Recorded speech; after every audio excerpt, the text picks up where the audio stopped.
राजस्थान में पहले चरण में 12 सीटों पर मतदान हो चुका है। कांग्रेस के राष्ट्रीय महासचिव और टोंक से विधायक सचिन पायलट ने शुक्रवार को टोंक सवाई माधोपुर का दौरा किया। पायलट ने कांग्रेस के प्रत्याशी हरीश मीणा के समर्थन में चुनावी सभा को संबोधित किया। संबोधन के दौरान उन्होंने केंद्र की मोदी सरकार पर जमकर निशाना साधा। उन्होंने कहा कि 400 पार का नारा देने वाले आज अपनी सफाई क्यों दे रहे हैं कि वो संविधान से छेड़खानी नहीं करेंगे और आरक्षण को खत्म नहीं करेंगे। वहीं पायलट ने अपने भाषण में मोदी सरकार पर निशाना साधते हुए कहा कि देश की संस्थाओं को अपने अधीन किया जा रहा है।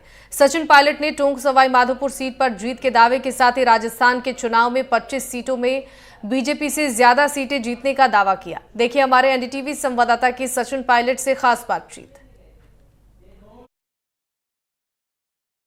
राजस्थान में पहले दौर का आज मतदान हो रहा है। इस बीच सचिन पायलट पहुंचे हैं नया गांव के अंदर अपनी सभा को संबोधित करें। उससे पहले ग्रामीणों से मिल रहे हैं, बात करते हैं किस तरह का उत्साह है। पायलट साहब, किस तरह उम्मीद की जा रही है राजस्थान को लेकर? राजस्थान में मुझे लगता है कि बदलाव का माहौल बन चुका है और 10 साल से लगातार बीजेपी के सांसद चुनकर गए हैं। केंद्र सरकार ने प्रदेश के लिए कोई विशेष ऐसा कोई काम किया नहीं कि वो तीसरी बार वोट मांग सकें। और राजस्थान के अनेक जिलों में मैं गया हूँ, जोधपुर, बाड़मेर, अलवर, भरतपुर, झुंझुनू, और हर जगह मुझे लगता है कि सब लोग जाति, बिरादरी, धर्म की बातें भूलकर आज देश के बारे में सोच रहे हैं, परिवर्तन चाहते हैं। और कांग्रेस पार्टी का परफॉर्मेंस इस बार पहले से बहुत अच्छा रहेगा। आपके अंदाज भी नए नए हैं, आजकल भाषण भी कुछ बदले बदले नजर आ रहे हैं। ये उत्साह जो है दिख रहा है, उसके पीछे बड़ी वजह क्या नजर आ रही है आपको? ऐसा कुछ नहीं है, आपको लग रहा है क्योंकि लोगों का मिजाज बदल गया। लोग अब वो जुमलों में बहकने वाले नहीं हैं। लोग अब चाहते हैं, किसानों के लिए कांग्रेस पार्टी ने कहा कि हम कानून बनाएंगे समर्थन मूल्य का। बहुत बड़ी घोषणा है। देश के किसानों को अब बिचौलियों से, चोर बाजारों से मुक्ति मिलेगी। और जो 3 काले कानून बनाए थे मंडियों का समाप्त करने वाले, उन सब पे बीजेपी को बैकट्रैक करना पड़ा, क्योंकि किसान एक बहुत बड़ा तबका इस देश में है। तो उनके हित के लिए हम लोगों ने घोषणा की मैनिफेस्टो में। बीजेपी की सरकार ने संस्थाएं कमजोर करी हैं, मुख्यमंत्रियों को जेल में डाल रहे हैं, कांग्रेस के खाते सीज कर रहे हैं। इस प्रकार की जो राजनीति है उसको लोग पसंद नहीं करते। इसलिए मुझे लगता है कि परिवर्तन होगा और कांग्रेस का राजस्थान में बीजेपी से कहीं ज्यादा सीट जीतेंगे हम। सचिन पायलट के गढ़ में मोदी आ रहे हैं 23 को। का स्वागत है भाई, सब लोग नेता प्रचार करेंगे और मेरे ख्याल में तो हर जगह जा रहे हैं, तो उसमें कोई नई बात नहीं है। लेकिन पब्लिक अब जवाब भी चाहती है ना। 10 साल से सरकार है, पूर्ण बहुमत की सरकार है, पूरा समय आपको मिला।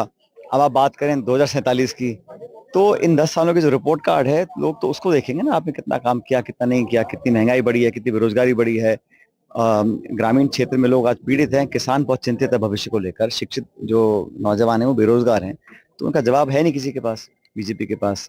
और बार बार बीजेपी को सफाई देनी पड़ रही है कि हम संविधान में चेंज नहीं करेंगे। ये नौबत आई क्यों? आज पहले दौर का मतदान हुआ है 12 सीटों को लेकर। इन 12 सीटों में किस तरह की उम्मीद है? और अगर बाकी 13 सीटों को जोड़कर 25 सीटों की बात की जाए तो क्या आप उम्मीद कर रहे हैं अपने? मुझे तो लगता है कि 25 सीटें हैं राजस्थान में, तो बीजेपी से ज्यादा हम सीट जीतेंगे। और पिछली बार हम खाता नहीं खोल पाए थे, लेकिन अब पूरा माहौल बदल चुका है और लोग भी परिवर्तन की उम्मीद लेकर वोट डालेंगे। अच्छा, एक चीज और है कि आजकल आपके जो भाषण हो रहे हैं, किसी के बाल का जिक्र हो रहा है, किसी के गाल का जिक्र हो रहा है। चित्तौड़गढ़ वाला जो भाषण था वो अलग था अंदाज में था। उदयलाल जी के ऊपर एक गाना बना हुआ है वहाँ पे, बहुत पुराना, और वो पुराने नेता हैं, मेरे बहुत संबंध में 20 साल पुराने हैं। तो वो मैं तो उस गाने की जिक्र कर रहा था जो उनके ऊपर विशेष से बना था। और वहां पर भी भाजपा के प्रदेश अध्यक्ष लड़ रहे हैं। कांटे का मुकाबला है, मुझे पूरा विश्वास है आजना साहब दोबारा वहां से सांसद बनकर जाएंगे। और प्रताप सिंह जी का भी जिक्र कर दिया आपने, उन पे भी गाना बन जाएगा। जयपुर सीट एक राजधानी है और वहाँ मजबूती से प्रताप सिंह चुनाव लड़ रहे हैं।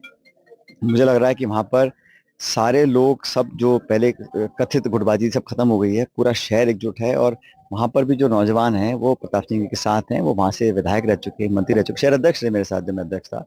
तो मजबूत टीम उनकी है, मुझे लगता है वो भी कामयाब होंगे। ये जो परिणाम आएंगे ये 2028 के लिए भी राजस्थान को एक दिशा देंगे। आज तो देश की बात हो रही है, पहले तो यहाँ सरकार से निजात मिले, एक इंडिया गठबंधन की सरकार यहाँ बने, किसानों नौजवानों के लिए हम कुछ काम करें। फिर अलग अलग समय पर राज्य के चुनाव भी आते हैं, लेकिन ये चुनाव देश का चुनाव है, ये बहुत महत्वपूर्ण है।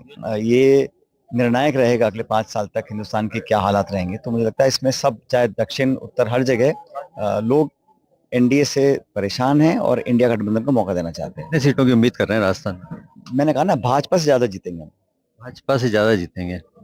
यह है सचिन पायलट, जिनका कहना है कि इस बार बेहतर प्रदर्शन होगा और इस बार हम भाजपा से ज्यादा सीटें यहाँ भी जीतेंगे। इंडिया जो गठबंधन है वो भी मजबूती से देश में अपना परफॉर्म करेगा। कैमरामैन रोहित के साथ रविश टेलर, एनडीटीवी, टोंक।